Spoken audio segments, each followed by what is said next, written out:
Good afternoon. Welcome to the Greater Niagara Fishing Expo. It's Chris Larsen. I'm here with Captain Rob Westcott. We're going to be talking fishing with you here for the next couple of hours here on the floor of the Greater Niagara Fishing Expo. We're going to have somebody sitting right here in the seat with us here in about 20 minutes, but for right now, it'll just be me and Rob talking a little fishing. Rob, welcome to the show. How's your day gone so far? It's been a long day. It's day one, but been on my feet a long time, and I don't know, 3 more to go. When we put these seats in here this year instead of having the desk chairs, I figured this place would be pretty popular. People want to come and be in the show. Yes, it's nice to have a nice, comfortable chair. Let's talk a little fishing first. Let's talk about your charter, Legacy. Tell me about what you do on a normal basis in the summer. So I own Legacy Sport Fishing.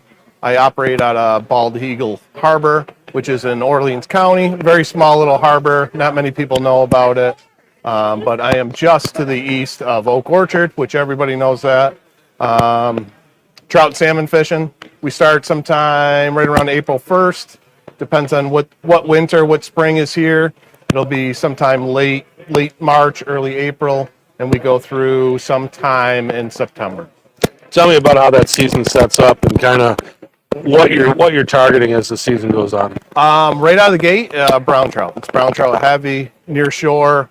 We literally are putting lines in the second that we're rolling out of the harbor. We're looking for that warm water, very close to shore. All the tributaries are dumping out muddy, dirty, warm water. Brown trout are attracted to it, and we'll spend our time there until the lake starts slowly setting up. But at that time of the year, it's brown trout. Yeah. And as you get into that late spring, early summer, transition more towards salmon? Well, normally it's a slow transition. And we transition we start fishing a little deeper water. We start seeing some kings. The lake trout show up heavy. And it's a slow transition to king salmon fishing. But the past couple of years have been incredible. We've had, the past couple of years have been some amazing king April years. I mean, numbers of kings in April. When you're catching more kings than you're catching brown trout in April, it's something to talk about, and that's literally what it's been the past couple of years. So something special. Rather than, I guess in a sense, we haven't had to work as hard for our king fishing. You know, when you come out right out of the gate and you're hot on kings, I mean, it's been a great start. Last year was exceptional. Yeah. So. Now, I know this year is a very different winter than we've experienced the last few years. Tell me what you expect to see this year. I'm expecting that we're more on par of what we normally see, which is that slow transition into king fishing. But I don't know. The lake has certainly changed a lot since I started fishing. The east end sees a lot more kings than they used to early in the year. I would imagine, though, is if March is cold, we continue this trend. It should be on par with how things were 5, 6, 10 years ago. Yeah. So we just haven't had the winters that really harsh winters to really make our fishing tougher in the springtime. I had a chance to fish though, I don't know, probably 2 or 3 years ago in July. Great time. It was pretty amazing. Tell the people at home kind of what they can expect that time of year fishing in the area. There's not a month or a location that I would pick to fish other than that Orleans County. Like I said, I'm 7 miles to the east of the Oak. Very similar waters, but the month of July is phenomenal. Like if every month or every month of fishing was just like July, I would be happy. Right. Obviously we have great weather in New York in July. Finally, it takes us till middle of summer to achieve that. But that's truly I would say the peak of our king bite. Yeah. So, can you tell me a little bit about what your summer salmon program looks like? Mostly, I would say big flashers and meat. I don't know. I think that meat's probably won us more money than anything, so we stick with that no matter what we're doing, whether it's chartering, whether we're fun fishing, whether we're tournament fishing, derby fishing. Most of it's going to be big flashers in a meat program. We'll mix some spoons in there, here and there, but majority of it's going to be a flasher bite. How many lines are you normally running, and how do you deploy those? Hopefully nothing more than like the 8 to 10. Usually if we're deploying more than that, then the bite's tough. Usually more lines in the water isn't, something that goes hand in hand with a hot bite. Right. So, but I would be more than happy to deal with 8 rods in the water on a daily basis. I run 3 riggers, so we'll have obviously a bait on each of the riggers, maybe 2 divers, and then maybe 3 copper rods, 1 on each board, maybe 1 down the chute, maybe double up coppers on the boards. So Gotcha. maybe we have 5 junk lines out there, but very simple program. Like I said, typically if we're running a lot more lines than that, then we're struggling to get the bites. So Okay. Yeah, we got a comment here about audio, and it seemed thought we had kind of things straightened out. I'm gonna have you put on. copy audio. I talked to Trevor earlier, and he said my audio was really good, and Casey's wasn't as good. So let me have you put on. This mic is hooked up to the same frequency as mine is. Let's see if that'll help you a little bit. All right, microphone 2. Let's try that. Let's see if that helps us out a little bit. Technical difficulties. If we don't have those, then what do we really have? I'm good at them. I bring the gremlins. So The other thing you're here for this weekend is you're here with LACBA. Tell me what that is and what you do there. So I'm the president of the Lake Ontario Charter Boat Association. We obviously are exactly what our name is. We cover the entire, all of Lake Ontario, a little bit into the St. Lawrence. But the idea is a unified group of charter captains, good representation. Obviously, there's some benefits to being a captain also.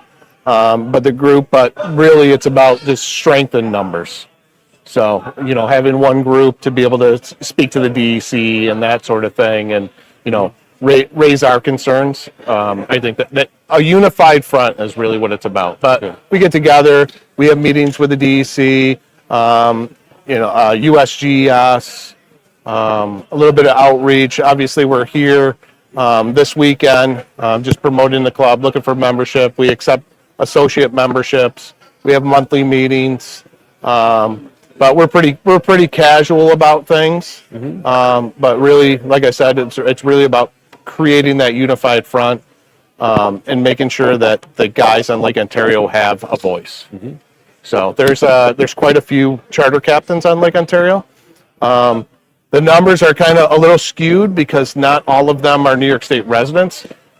New York State doesn't have a license for charter captains. It's only through the U.S. Coast Guard, so we don't really have a proper way to track those numbers, but 300 to 400 captains on Lake Ontario. So it's nice to have a group, that association to work with. So, And tell me about how, what that relationship with the DEC is like for you guys. I would say it's solid. So a lot of our members are invested in some of our outreach groups, and I think that says a lot. So we have a couple of groups. We meet on occasion with the DEC. We have the DEC to speak, talk state of the lake type stuff, talk bait, talk stocking. But a lot of our members are part of those talks, and I think that's what's important. So I think that relationship has changed. I think technology has changed. Transparency has changed. Things are a lot different nowadays. Passing of information is different. And I think the relationship where it was in the past versus now, it's certainly much stronger now, that relationship between captains and in the biology of things, so. And do you think that comes from the people who are running the DEC? Do you think it comes from just, like you say, the fact that it's just easier to get information now in the information age? Where do you think that comes from? It's probably both. We have a lot of guys. I mean, don't get me wrong, there's a lot of guys that at the end of the day, they just want to fish. But and that's perfectly fine. But there's also a lot of guys that almost like they're emotionally invested in this, and they want to be part of the conversation. They want to be heard. They want to be part of those talks of, hey, what are we doing about stocking numbers, or hey, I feel like this needs to be changed. And I think that the DEC is really warmed up to that. and I think that's where that relationship's good.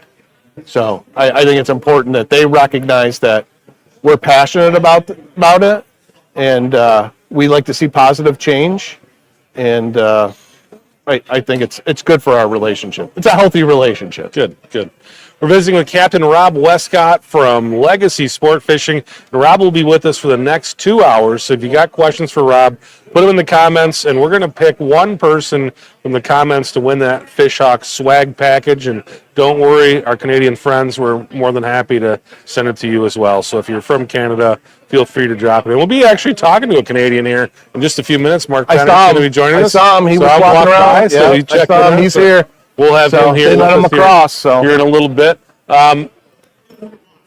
Let's talk about the Salmon School. Now, you guys are teaching a school here this weekend. Yep. That show's already sold out, but you guys are doing another one on the East End. Tell me about that. So we are doing the Lots of Salmon School here at the Niagara Expo this year. By we, it's not the royal we. It's myself, Pete Alex, and Casey Prisco.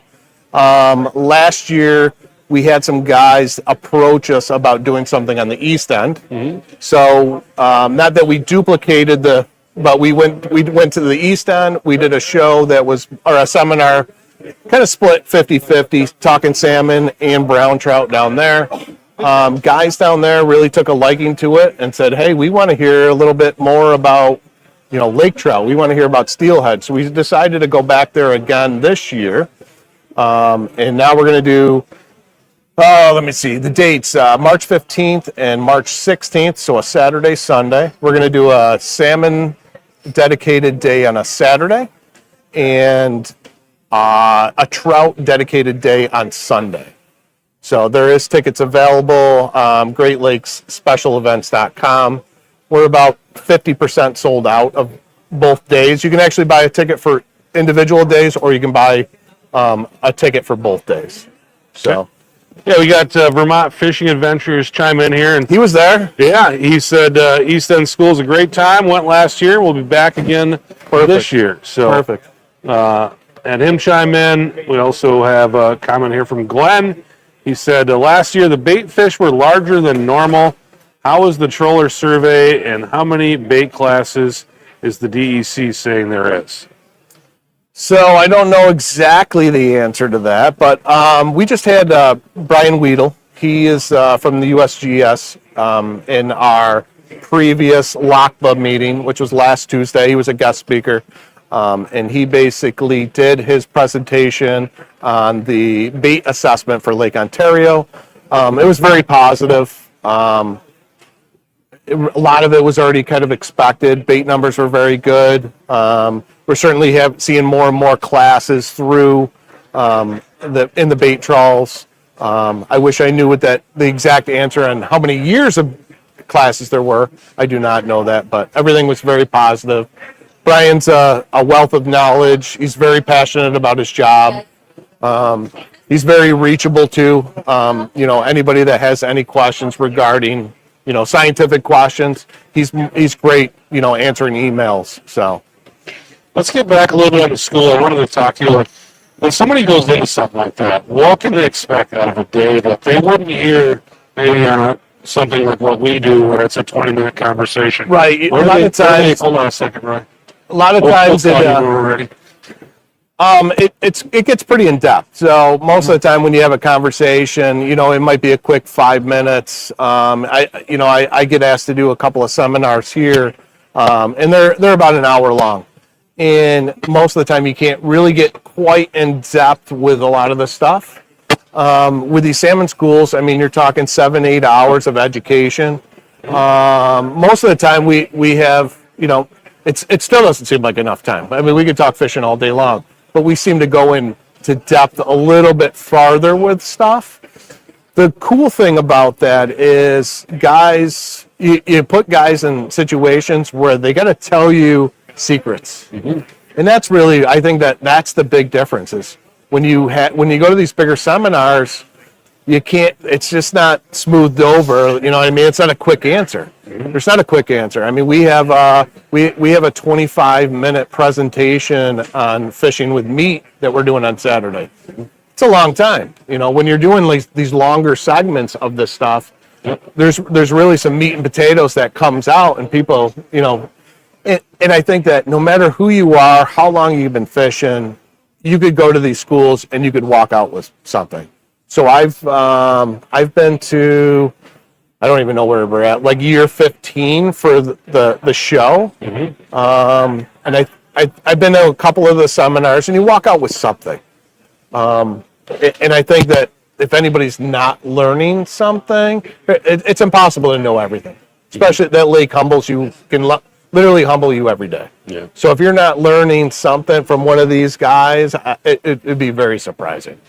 I just talked to Casey earlier today, talked to Pete a few weeks ago, and what we're going to do for you guys on Saturday is we're actually going to bring our camera into the salmon school. We've been given permission to run 30 minutes. Really? So I told Casey, I'm like, pick out the 30 minutes you want me to come in for. Okay. So I don't know what time it is yet, Casey, and you guys will talk tonight at dinner and let me know kind of when the best time for me to come in is. All right. But I'm going to give you guys a 30-minute behind the curtains, closed door look at what goes on in these salmon schools. And that'll be Saturday. We'll get a time for you probably tomorrow. Interesting. We got a couple of cool segments too that we're doing that. So not all of it is, hey, you know, tell me what your 5 hottest baits are. Yep. As much as guys want to see that stuff, in my eyes, like that's not what you want to know. So we got a couple segments that there might be some other ideas there. Yeah. But I think like a big thing that a lot of these schools, especially when you put 3 guys up there, you're going to realize how different all 3 of us are doing the same thing. Yeah. You know, and that was my next question is you guys did this last year. So you guys have been kind of working together for a couple years now on this. What have you learned just from being part of this? That's the biggest thing. Like we spent so much time last year, we would be working on our presentation and we would pause and just scratch our head and go, what are you doing? And then literally we would have somebody, you know, whether it was Pete, myself, or Casey, literally they would sit down and explain, you know, how we're running our divers, how we're, you know, meat fishing, what, you know, why would we do this then? And we didn't do that so much this year. This year we've grown on each other enough to just pile through it. But last year there was a lot of head scratching. We probably wasted just as much time doing that stuff as we did actually sitting down working. Right. So, got a few questions coming in here. We're going to have Captain Roy Letcher. He actually tried to sneak in here a couple minutes ago. He did. We're going to have him out in just a second. Matthew wants to know, what do you do in the off season to prepare for the upcoming season? I try to do as much as possible. You know, usually, I mean, the off season should be about, I guess boats number one. So my boat is apart right now. I literally have both motors out of my boat. They're getting rebuilt. So a lot of boat stuff. And then gear wise, just, you know, gearing up, you know, restringing rods. I have not done that yet. I have a pile of copper rods that needs to be redone. Organizing gear. I feel like I do a pretty good job of taking gear off the boat that I feel I'm not using. Usually I accumulate so much during the year that it's probably a wash. But most of it's just organizing and, you know, that sort of thing. Okay. So, and boat stuff. So let's bring in Captain Roy Letcher. Come on in. Have a seat. He's been just dying to have a seat here on this comfortable chair. Miss you guys. right. Miss you guys. All right, now we'll let you in. What's up, buddy? Nothing. How you doing? Good to see you. Good to see We're you. gonna mic you. We're going to pop this on you here, and hopefully Not gonna explode it. people can hear you good. It's not going to explode. That I can guarantee. I'll ask. I'll actually let you be part of this next question, too, as long as you're both here. You guys can both answer it. This is from Stan, and Stan wants to know, what does your typical brown trout program look like in late April, early May? So typically that time of year, we're still on it. Most given years, we're tight to shore, inside of 30 foot of water. I got probably a mix of stick baits and spoons. Stick baits off of big boards on flat lines. Spoons everywhere else. Riggers, divers, and just trying to find those warm pockets of water. Just trying to find that spot that they like. Could be 10 foot of water, could be 12, it could be 25. Yeah, Colored water. running spoons on 2 and 3, 4 colors in there too. Yeah, you get a little bit deeper, you might have some short cores. We're fishing that 10 to 15 foot down in the east end. We're running the 2 cores in there with spoons after them. You know, it's a little bit of both spoons and stick baits. Giant presentations, wide, Yeah. covering a lot of water. And then as we're getting bites and getting fish, our target water just shrinks. So if we can keep pulling bites on a West Troll, we'll keep going. If it seems to water temperature change, water color changes, bites shut off, we'll go back to where we're, firing. So chase it back. Well, Captain Roy, welcome to the show. Thank you. I think this is the first time we've ever had you on the show. Yes. So why don't you tell people about yourself? Captain Roy just turned 50. Yikes. Yeah. Fish for Dirty Goose Sport Fishing, Casey. Mm-hmm. Been fishing the lake, 42 years now, I think. My dad started out with a tackle shop in 1980. He ran it till 95, retired. And That was information I just found out from talking with Roy. Yeah. And then my mother was on the fisheries board for 15, 18 years and just kept going from there. Everybody wanted me to fish with them, and then turned 19, got my license, and been going since then. So you've been doing this your whole life, basically. Pretty much. Involved in one way or another. Yeah. Well, I'm sure it was like me, like when I was a kid, seeing the big boats come in, it was kind of the heyday. So I'm 47, he's 50. We're in that same age bracket. That's what we saw. Like we both love fishing. We saw those big boats coming in, or what was big boats at the time, big fish, right? And that's where we wanted to be, was on the big lake, right? Yeah, my dad bought a 27-foot sport craft, and his buddy bought a 30. They ran charters out of the tackle shop. I think it was 12 years old, and he handed me the keys and says, whenever you want to go, you can go. And then I mated with his captain, and I mated with everybody else, and next thing you know, it's 90% of my life now. Now it's a blur. Yep. Rob, you said heyday. How does fishing compare now? How's it different now compared to what it was when you say it was the heyday? I would take this. There's not even a question. I guess the problem with the heyday, like the 80s, late 80s, early 90s, I don't remember it all that much because I was young. I certainly didn't have the time on the water like I do now. So it's tough to compare it to. But that's just a term that the old timers throw around, right? The heyday. Yeah, exactly. But the heyday was also the time where, I mean, the amount of people doing what we were doing now was 4 times the number. Like participation was, it was insane. If you had a 12-foot aluminum rowboat, you were out there catching kings in September. Like everybody did it. Like, and they used whatever equipment they had. And they did it. So nowadays, it's participation's probably 25% of what it was. So Yeah, I would say that too. Back in the day when my father had the shop, he'd come down, and back then it was Eslo Derby. yeah, You would put in an Alcott, and from Alcott up to around my dad's shop was about a half mile by road. And then it'd be down Route 18, another half mile at 5 o'clock in the morning just to get in the water. And that would be continuous till like 8 in the morning. They'd fill the lot, they'd fill them up my dad's spots that he had in his lot. Then across the street was a campground and a tackle shop, and they had a big lot, and that thing would be full. Now, if you fill the bottom lot at right, that's a busy on day. a daily, Yep. on a derby day, they're doing something. Yeah, like we have an overflow lot at my hometown, Sandy Creek, and if that one gets full, like must be derby time or something. Like normally it's not that way. Rob must be catching them. Yeah. Well, why do you think that is? Why do you think that at that time you had so many more people doing this than we do now? It was all new back then. Salmon was big. Some people wanted to catch something big.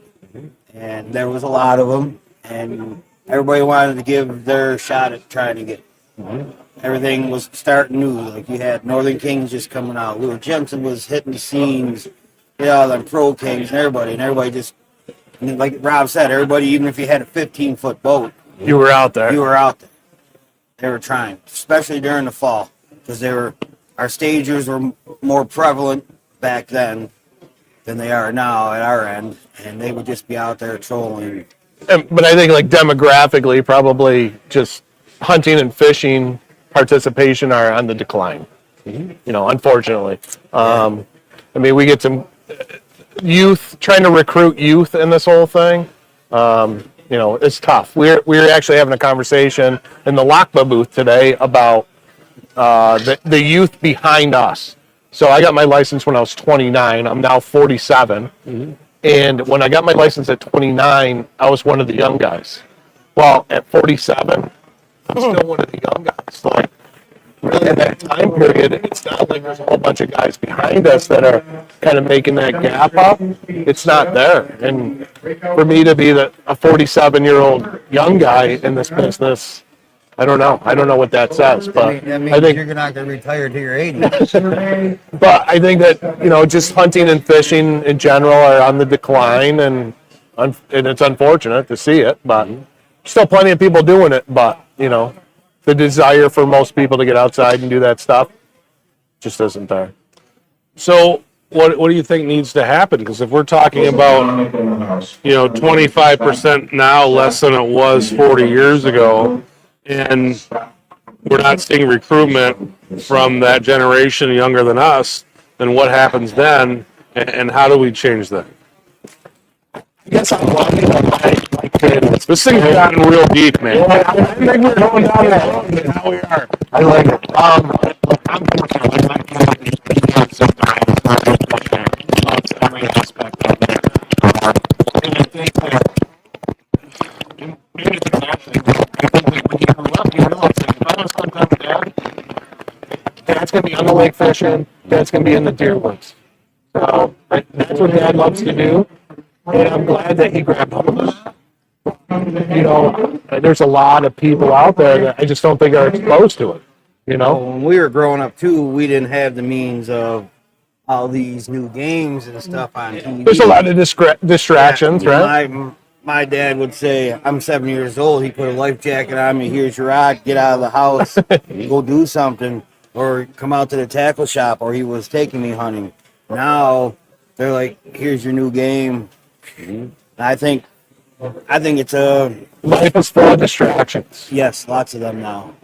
I mean, with having kids in sports. Like, if you're going to play sports, that's a commitment, a year-round. So, hockey. Hockey's a winter sport, right? No, not anymore. Now you're playing middle of summer in July, you're playing hockey. Like, it takes a commitment in order for kids to play sports. It's taking them away from doing other things, right? So, distractions.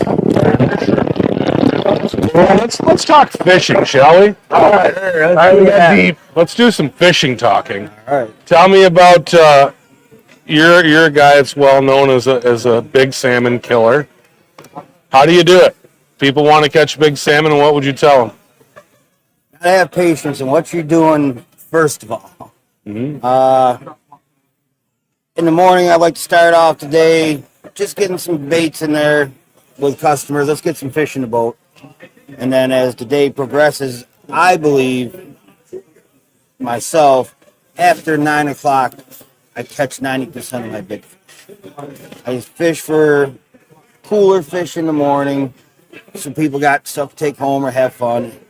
But it doesn't always work that way. But after 9 o'clock, putting in not special baits, everybody can buy them. But I'm fishing for the bigger salmon after 9.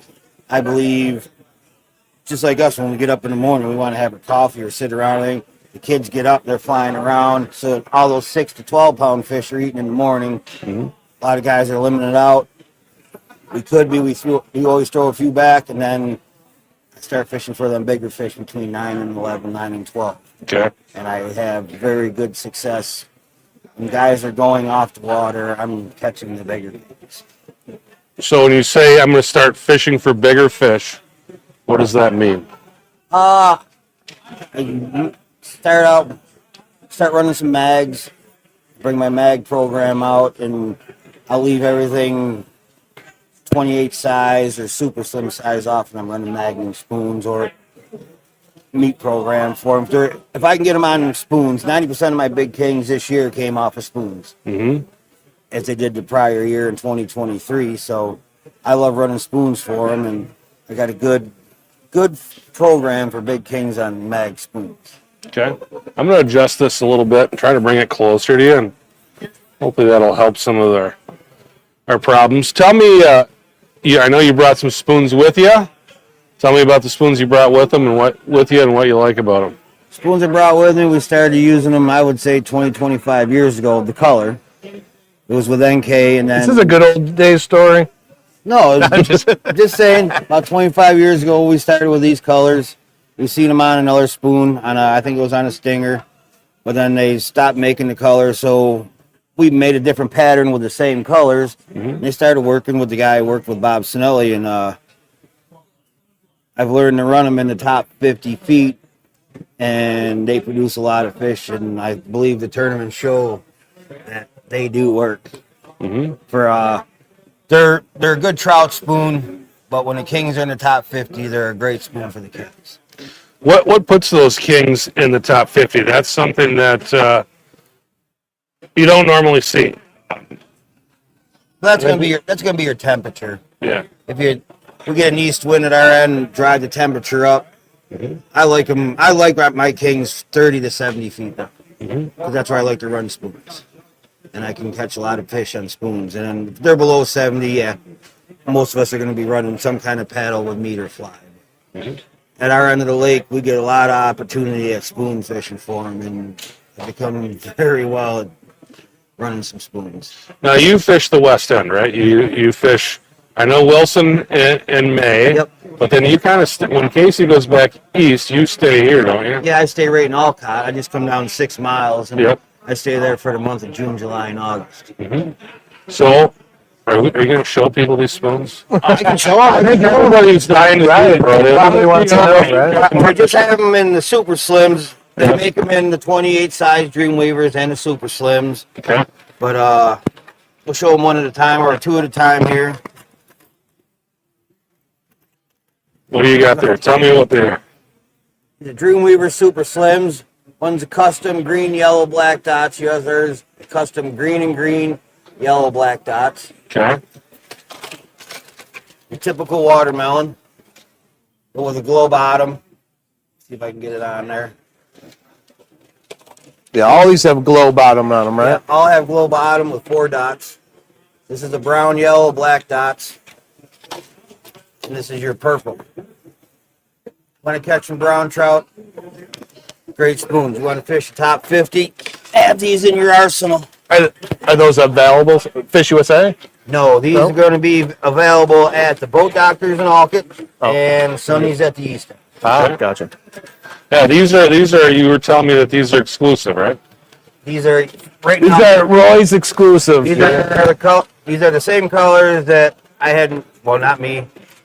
Myself, Bob Sinelli, and Eric Pickle had made 20 years ago, 25 years ago. And then they just went to the wayside. We've always had 4 or 5 dozen of them, but after over the years, we've used them all up. Paints wore off them and everything, so It's time to re-up. it's time to re-up. So we had Shane make them, and we're already selling pretty good over at the Sunny booth, and we've only been here like 5 hours. They got you selling them. That's why. Right.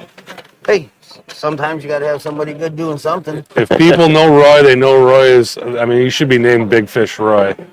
He's the guy that produces the big ones and the dirty. Rumor Goose has it Yeah. he has a big fish segment during the Lots of Salmon School on Saturday.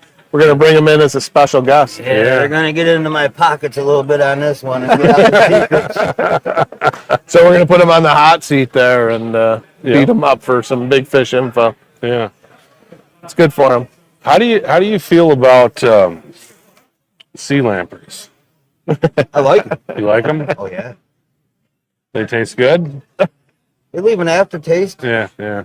Yeah, we've seen those pictures. Yeah, Roy's a legendary sea lamprey guy too. I'm surprised you guys ain't got them here. We should have him here. For Well, I you. figured There's that's a tank of them right around the corner. Yeah. I seen them yesterday. They were pretty big ones. Yeah, they're monsters. I'll give it a run for its money. What do you like most about what you do, Roy? I enjoy being out there. I enjoy seeing people smile and having fun when we're out there. Mm-hmm. Got some crews you can ball bust. Definitely love when kids are on the boat. Mm-hmm. They're amazing. I had 2 little girls this year. I think sometime in July. Parents didn't know if they were going to be able to handle it. There's not enough action. What can they do? Can we bring an iPad? I said, keep the iPad off the boat if you don't mind. I said, the brown trout fishing has been really good. I'm going to be able to get them in there. I said, if we're not killing them, we can cut it at 4 hours or whatever you want to do. We started catching them, and the girls are like, caught all these fish. The parents are catching them. When they're done, they're like, Captain Roy, can we come back next year? And that's what it's all about, having kids come back. And when people get off the boat and they're rebooking, you know you did a good job. Yeah. It's nice to introduce people to the fishery, right? I mean, I think that we have customers that fish year after year after year, and I think that they have a level of expectation. When you bring people new to the sport, we have higher expectations than they do, and it's nice to introduce them to the fishery, and because 30 miles from the lake, there's a lot of people that don't even know Yeah. that there's a trout or salmon that lives in it. Yeah, It's wild. Yeah, we fish with a lot of people that it's like, wow, I didn't know these were here. So, And then you got some local people that like to go, and everybody's sharing. Next thing you know, you're getting 25% of your people being local people that are going. Let's talk about that. I think it's a question that people want to know about. When you're taking kids out, what's kind of your secret to keep them engaged in what's going on? How do you do that? Oh my God! I had one out this year. I like to dance. Yeah. I dance with the kids on the boat. We do fish dances. We come up with fish dances. We're always doing something. I don't let them sit there. Sometimes they're playing on their phones, but we're always doing something. I'll grab spoons from downstairs, hand them a few spoons that don't have hooks on them, throw them some tape, let them tape some spoons up by if it's a little bit slow, but we fish at the west end of the lake. It's never slow. it's much easier for me to entertain kids than it is people in my, Exactly. you know what I mean? Like, the same age, no, not as good. Kids, piece of cake. Yeah. All right, we got a question here from Matthew, and this is a good one. He says, Roy, does Casey get tired of talking about how you outfished him in his reports? It's good for him. I believe as long as you're doing good, it doesn't matter if you don't catch any fish that day or you are the king of the fleet that day of Casey's. As long as everybody's happy when they get off the boat, he's happy for you. Yeah. We strive off of each other where it's like nobody's trying to, we fish together. Right. You're sharing info. You're letting We're each sharing other know what's info going and on. everything, Right. what's going on, and it just happens. As long as people are happy, he's happy. Yeah. All right, Curtis is he's thinking about buying a fish hawk. Any upcoming special show pricing? We don't do sales, and the main reason is honestly, like, we just don't have units laying around. Like they as many as we can make is basically what we sell.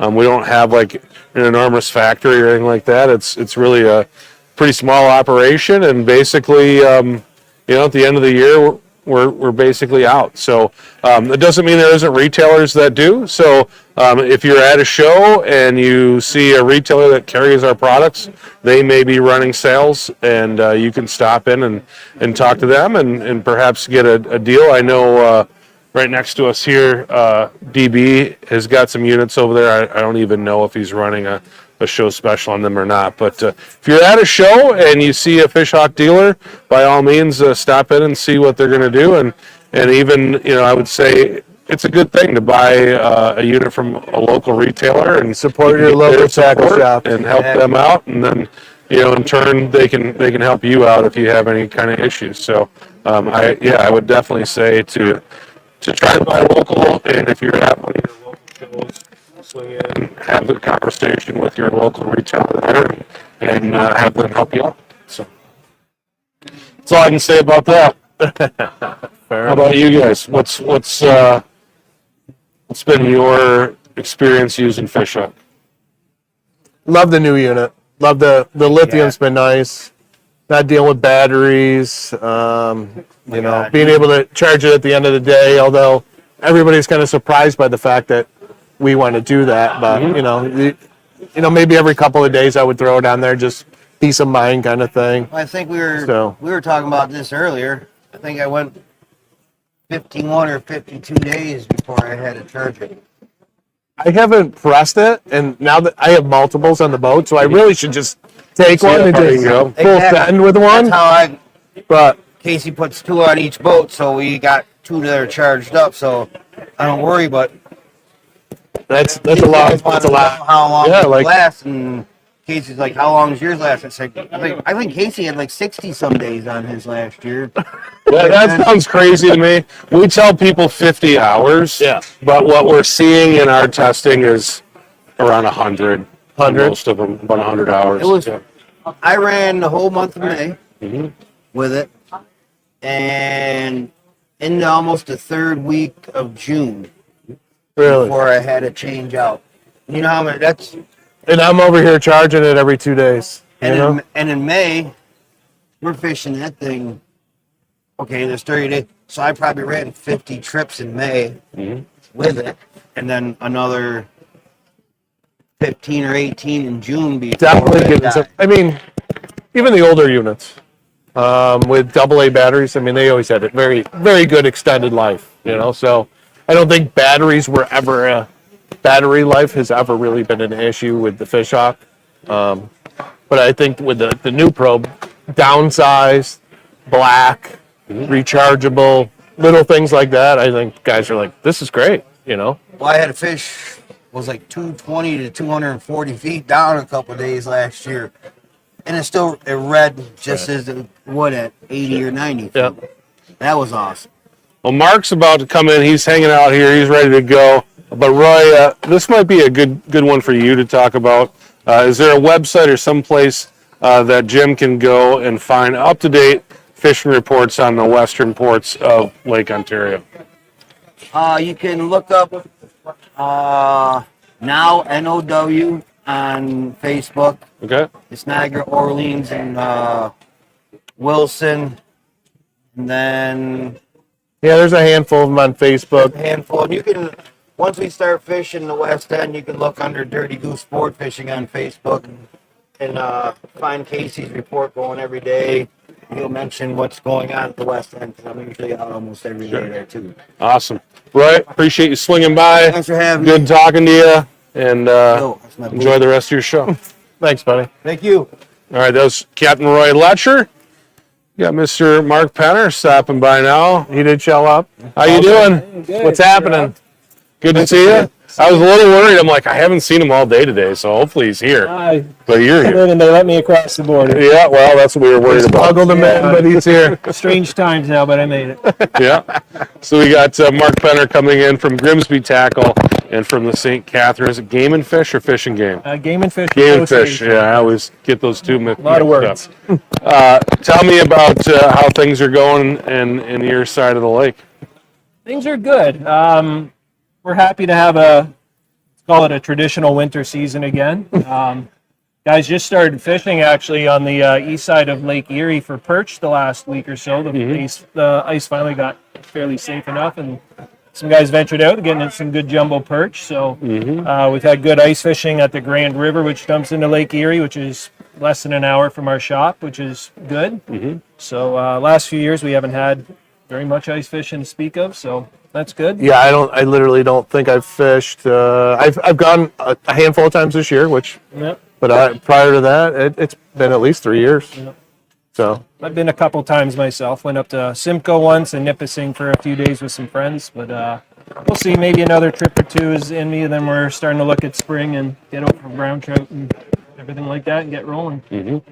I'm always keeping an eye on you. I follow you guys on Facebook at Grimsby Tackle, so I try to keep my finger on the pulse of what's happening up there. Yep. You're doing a fair bit of boat rigging up there too, right? Tell me a little bit about that. Yeah, it's a growing thing, not just for us, which has been a growing part of our business for like the last 5 years, but we're seeing it with many other places around Southern Ontario. Because let's be honest, electronics have changed on boats for the last, we'll say 5-6 years. We're running more units that draw more power, and they need to be rigged properly. It's not just putting a 5-inch black and white screen directly to your battery anymore, and that's good enough, right? Especially multiple units. Some are in a network. You got trolling motors to consider, fish hawks units, and We're good at making it very complicated, aren't we? So and you know, a lot of guys when it's when the weekend comes or vacation, tournament anglers, they want stuff to work. They don't want to think about it, so they're seeking out good help to make sure it's done properly. Yeah. So What are some big mistakes that you see when you're pulling people's boats apart, that things that you have to fix that are common? sure. So I'm not in the shop. So it's Martin and his son who are overseeing that. But of course, I kind of take looks once in a while and I hear all about it. But it's just improper, simple things, improper connections, not the right gauge wire, and simple things that could be better if they're just using the right materials and taking a few minutes to make sure it's done properly. And they're not just getting the peak performance out of their electronics. So, and you know, we also correct, you know, putting track systems and downriggers rod holders on boats, and sometimes it's a flaw with the boat, or it's a flaw in the way that it was put on the first way, and we make it better. So try to, yeah. There seems to be a lot of hometown engineering with that stuff, you know, guys. When in reality, you probably should get some professional advice. Oh, absolutely. So yeah, electric tape and grommets don't cut it with marine electronics. I know when I bought my boat, we spent hours upon hours and ripping out all secondary wiring. Anything that didn't belong there, that wasn't factory installed, we chased it back and forth, and it was pretty wild. Yeah, and with the cost of boats too these days, we're getting a lot of anglers coming in with, you know, older boats that they've had for many years, and they just they're just not in the market for a new boat, so they just want to upgrade everything, and they're like, no, I'm gonna, you know, drop 5 or 10,000 or more into the boat, you know, getting the electronics done. Then maybe they'll end up getting their floors or carpeting or other things like that done and make it work, right? Yeah. So Tell me about that. When you guys go and do those kind of jobs for people, you know, it's gotta make you feel good going through and working on these old boats and making them new again. Tell me about some of those projects.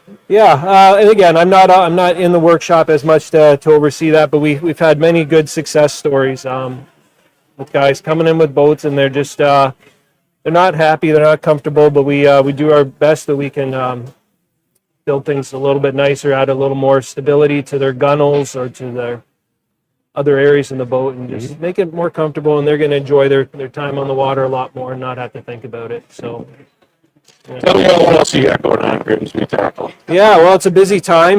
You know, I'm across here the last couple days, you know, taking in the show and seeing friends and everything, but I'm also bringing across a lot of stuff, meeting up with fellow vendors to help us save on shipping, and it's the time of year where we need to get stocked up because spring is weeks away. So it's a busy time bringing in things. Yeah, timing-wise, we're right there. I mean, the second that March 1st hits, we're like, wow, okay, we're here. And a show like this, we have a similar show in Toronto this weekend. It seems to get guys out and about and fired up. Everybody's ready to rock and roll. For sure, yeah. So. Yeah, so how do you get here? When you got that big show in Toronto, how do you get yourself here? Probably doing both, right? No. The show in Toronto, disrespect to that, it is the complete opposite of this. It is more bass, walleye, pike, muskie heavy, and very less on the Great Lakes trolling. Oh, gotcha. It's the flip side here.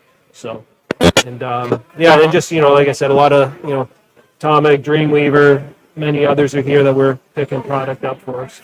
I feel like this is a social event. Yeah. Oh, totally. So I try not to spend money. I know there's 3 captains in my booth right now. They've spent about $1,100 to $1,200 in the first 3 hours they were here this morning.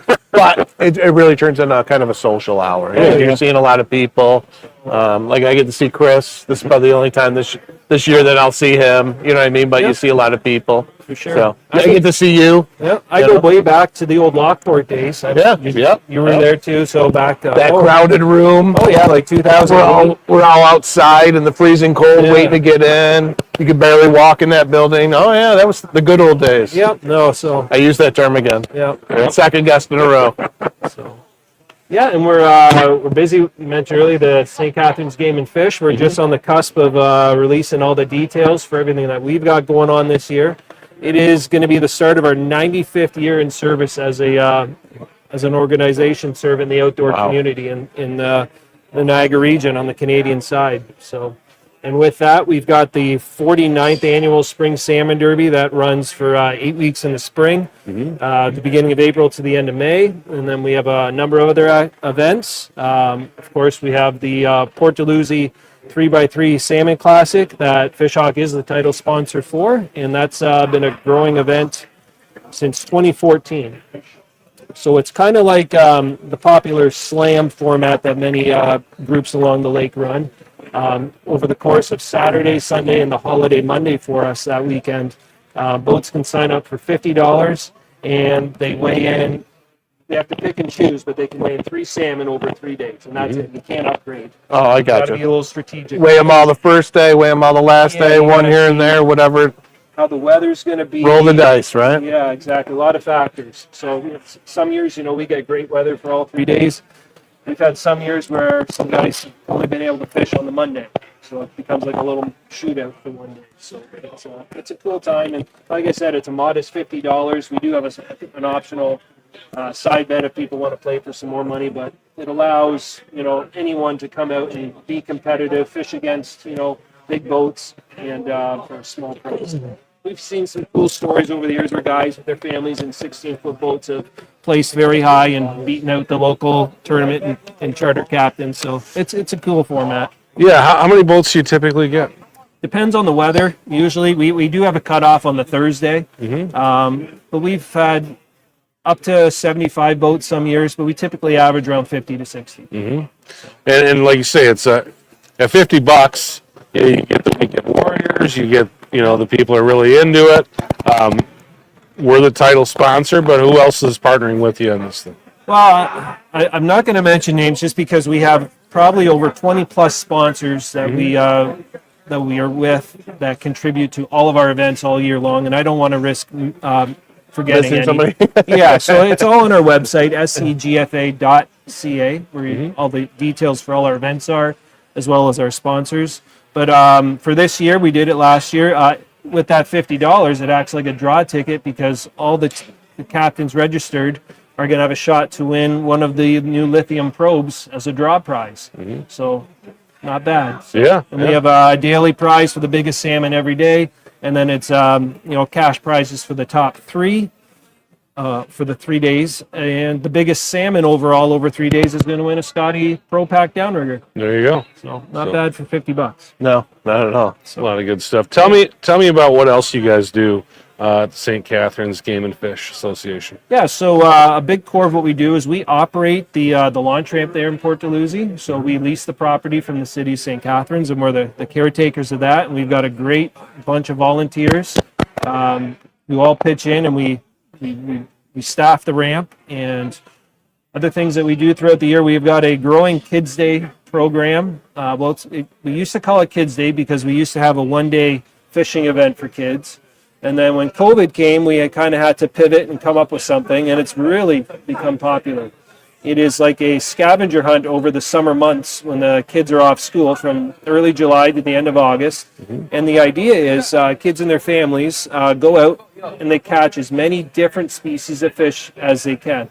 It is not about size of fish at all. So every year diversity. Exactly. I like that. So we make available like a badge every year that they print off that says, with the year on, and they just have to hold up the fish and hold up the logo to validate it, and they email it in, and it's pretty cool because some kids are catching like 30 or 40 or more species of fish. We're Kind of cool. Yeah. we're learning about some species of fish that you never really thought of, but kids are doing their research. I'm sure they're getting a little help from their parents, but they're Right. catching the fish. Yep. They're catching these really obscure types of sunfish and catfish and minnows. You know, they're going Right. into these creeks and ponds and Yeah. getting besides your traditional game fish. So it's cool. And it brings a lot of kids, you know, especially during the first 2 years when not a lot was happening. It brought a lot of families together and introduced them to the outdoors. So, and it's just a free. That was one of our conversations already, just trying to introduce kids, Yep. you know, trying to recruit the next generation and things that we could do. And, For sure. you know, Yeah. and that's I an think important that's a thing. good way to do it. I like that. That's pretty I cool remember thing. growing up as a kid, just going down to the creek and catching chubs and Yep. stuff like that. And I think, you know, we had talked about hunting end of it too. And I think sometimes we get lost and we're trying to catch the biggest thing. And it's like, well, you know, great walleye, you know, 20 incher. Yeah. Tell me when you catch a 30, you know. And I think going out and doing what you're saying, where you turn it into an adventure and you're Right, like, you're kind of how do like I checking figure out out how the to box, catch this right? other species? Like, I think that's a really cool concept and a good idea to kind of get people excited about I'm trying excited different about things. it. Yeah. I can't sign up for it though, apparently. One other thing where we're talking about kids and youth fishing is for our spring derby, the largest salmon caught in the junior division. For the last 4 years, we've given away a fishing kayak. So we've got Doss King and Broadline Outdoors. They donate a fishing kayak. So and kayak fishing has been a trendy thing too the last few years, and it's a good way for young people to get on the water for minimal cost. They don't need a truck and additional expenses to get out and get into some good fishing. Yeah. We'll have Chuck Earls on. I think he's coming on I think tomorrow night. Chuck Earls is coming on. He does some kayak fishing. Yeah. We'll talk some kayak fishing. You guys do a pen rearing project as well, right? We do, yes. Thanks for remembering that. We've been doing that since 2008, I want to say. So we have 3 pens, I believe, and it's been very successful. Lyle and his team do a great job with that. So Lyle Gator. Lyle Gator, right? Yeah. I got to get that guy on the show. He's got a podcast. I know. That's why I got to get him on the show. Yeah, you'd be good. I got to look him up. Well, we appreciate the efforts. I help with the pen rain project on this side of the on this side of the lake. I guess we share the same south shore, right? Yeah, no, But this side of the border, Yeah. so we appreciate the effort. So Yeah. it matters, you know. everything we can do, we Yeah. try. So Whatever we can do to make the fishery better, right? Yeah. And how many people, because, you know, people think of, well, it's the Canadian side, that's the American side. You know, I think a lot of people think of like this is like 100 miles away, but like, you're really close. How many Americans have come over to fish with you? I wouldn't say many, Okay. and like there are, you know, quite a few come over for the King of the Lake at the end of April, and sometimes some do buy derby tickets because if they're over for 3 or 4 days pre-fishing and everything, they'll buy a derby ticket. No different than if we're over fishing Wilson and we'll buy a lock derby ticket if the lock is going on at the same time. Yeah. So not as much of Americans, but you know, probably be a good idea because right now at the exchange rate, it'd be a good deal on. Yeah, their the side. $50 becomes Yeah. really cheap. Yeah, well, that or the spring derby too. So we don't have any scales on the American side, so they'd have to weigh them in here. So Yeah, the St. Catharines event there, the King of the Lake. That's the official kickoff of Yep. tournament season on It Lake is, yeah. Ontario. So Yeah. What else you got, Mark? Anything else you wanted to bring up before we let you go here? I think you got about 2 more minutes. yeah, I'll give a quick shout out to another club that I've been involved with for many years, the Straight Line Anglers Club out of Grimsby. Our store has been a partner with them since the beginning, since sometime in the early 1990s. And they're a multi-species club, but they also have some tournaments in Lake Ontario, Lake Erie, and good group meetings, you know, every other month, guest speakers, nice grassroots club that's going on and doing good things. They were also a big partner with the St. Catharines Game and Fish in the early years to help us raise money to get the pen project up and running. All right, let me pull that up, and that's your website right there, scgfa.ca. So if you want to find out more about what St. Catharines Game and Fish Association are up to, you can go there. You can also find Mark's Grimsby Tackle online as well, at Grimsby Tackle, and I just like to follow you on Facebook. You're always putting up cool stuff, and I like to see your little videos from in the shop and what's going on there. And like I said, I like to keep my finger on the pulse of everybody. What's going on around the Great Lakes? You got to keep the content going. It's just the world we live in these days. So That's why we're here right now, right? that's it. So. Indeed. Anything for Mark before we let him go, Rob? I don't. All right, I nice appreciate seeing you, it. Rob. Nice seeing you. Yeah. All right, thanks for Thanks, stopping Chris. in. Appreciate the you opportunity. swinging in, and look forward to seeing more about what you guys got going on, and looking forward to the tournament coming up. Thanks, guys. Thank you. All right. Mark Penner from Grimsby Tackle and St. Catharines, and I saw Frank walking around a little while ago. I don't think he's too far away. Right. Oh, he's right there. He's right behind me. I see him. But this gives us a minute here to tell me how your whitetail season went this fall. Phenomenal. Phenomenal. Oh my God. I did a lot of traveling this year, and we had an amazing whitetail season. A handful of adventures for sure. Yeah. So I saw Texas, Ohio, and Mexico this year during the whitetail season. So Pin that on kind of right. I don't like that. look at that. He looks like he pressed the shirt. It actually did get pressed, man. You think I did it? You're crazy, but got pressed. I sent it to the dry cleaners. It's still So ringing. the dry cleaners, and they take care of you. Yeah, that's all you got to do, Rob. Chris and I are underdressed now. Yeah. Fancy. It's easy to do when you hang out with people like this guy. Right. That's what happens when they give you like important titles. You got to dress it, right?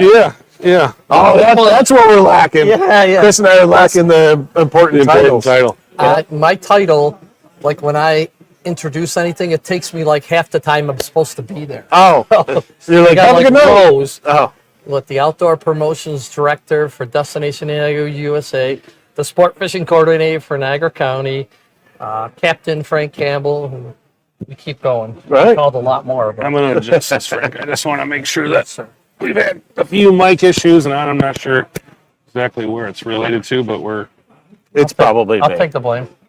It's we're going probably to try me. to fix it here. No, it's not.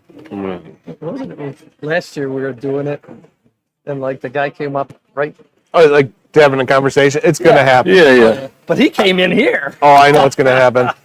We do have an on-air sign that's out there, but I almost made the mistake earlier of making a comment while these guys were on air. So it's tough to, Uh-oh. Is that what you're looking for? The light's not coming on. So Good old technology. that tells me that, we're not connected here for some reason. I'm not sure where the other one went. There it is. Yes. Let's try this one. Rolling Rock. Lot going on this weekend for All right. sure. This one is working. Let's pin this Where on. you want it? Right there. Okay. I'm sure it's no different for me as it is you. Like, we have a lot of little things this weekend. Some big things, but a lot of little pulling in many different directions, right? Yeah, I Trying definitely to cover your bases. I definitely find a new thing every step I take. Someday. Yeah. It's crazy. Well, let's talk Destination Niagara first, and then we'll get into some more stuff. But what do you do for Destination Niagara? So for Destination Niagara, I am the outdoor promotions director. So anything that happens outdoors, I'm there to promote it through media outlets, different media outlets. Different. Any opportunity that we have to tell our story, be it podcasts, be it television shows, newspaper articles. And that's beyond online hunting and fishing. That's beyond So tourism. we focus on fishing Yeah. because fishing's Is our that bread you- and butter. Yeah. We did an economic impact study last year that showed sport fishing in Niagara County was worth $58.55 million, which is pretty significant. But the problem is there's so many other things to do here, and we don't want to forget about those. So we actually just landed the World Amateur Disc Golf Championship, tournament. right? Tournament, yeah, it's a championship, and it'll be, I think in July of 2026, it's, utilizing 2 Niagara County parks and 2 Erie County parks. But, those are the type of things that we try not to, we don't put it in, ahead of fishing, but it's important. Right. It's a way to grow the economic impact. And it could be that. Right, you don't want to forget about the other things. Right? No, and there's so much other, bird watching. There's a big bird watching event here in town this weekend. We have some of the best bird watching opportunities in the country.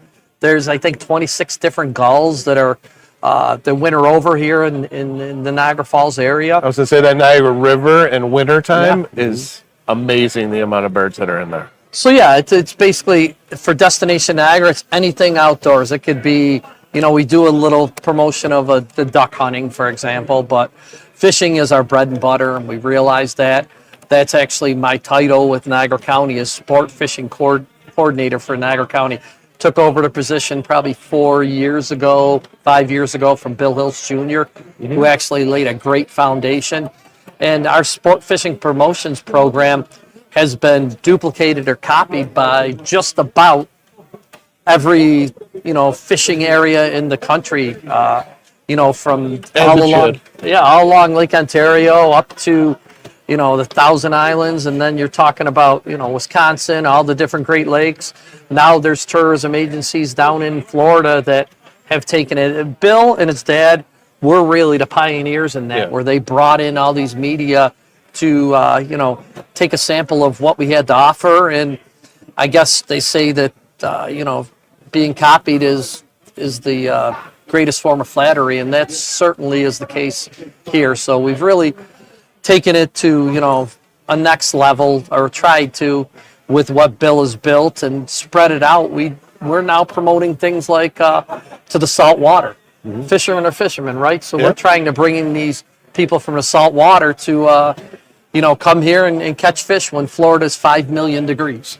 So I'm actually going to the Bassmaster Classic next month. Yeah, it's I didn't know if we were in February, but next month in March for the first time, because Bassmaster Magazine rated Niagara County, the upper Niagara River, and the eastern end of Lake Erie one of the top 10 bass lakes in the country for the 3rd year in a row. I mean, those are the type of things that got to take advantage of it, right? Exactly. it's Strike great. when the iron's hot.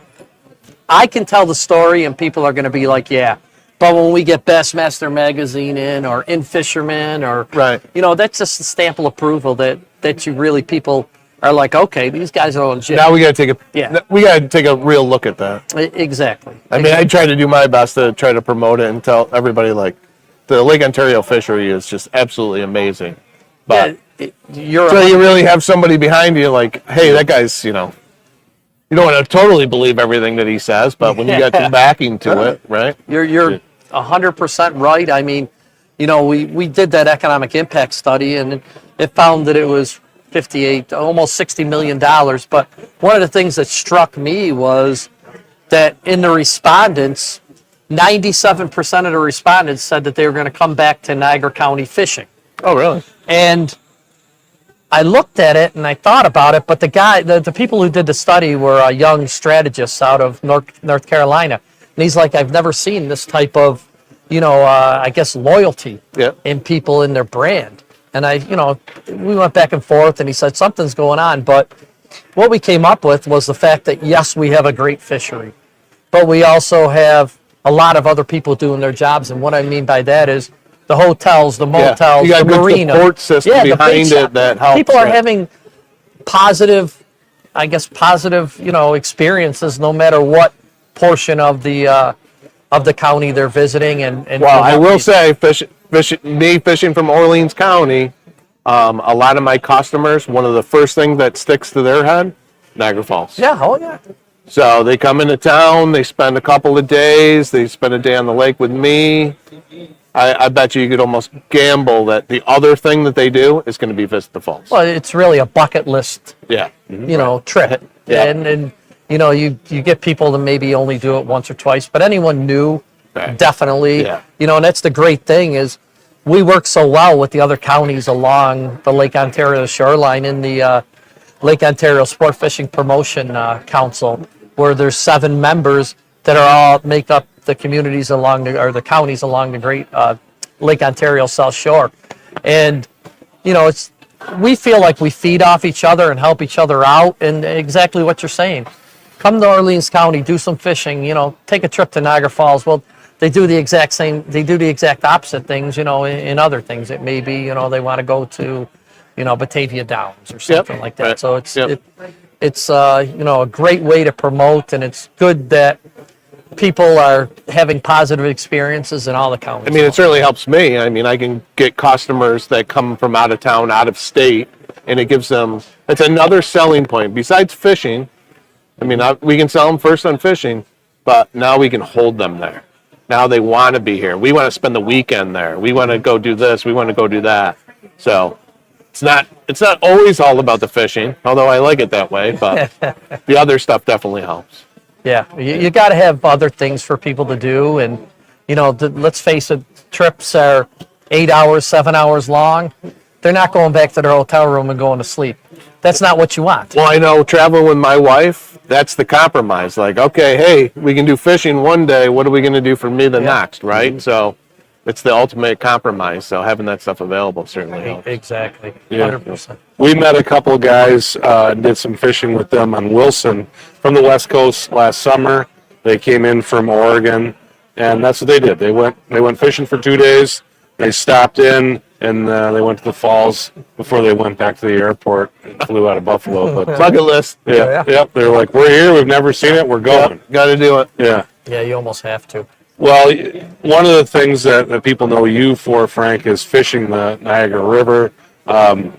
We talked about the falls. We talked about all this other stuff. But tell me about why somebody would want to go fishing here. What does the Niagara River have that makes people come from all over the country to come and fish here?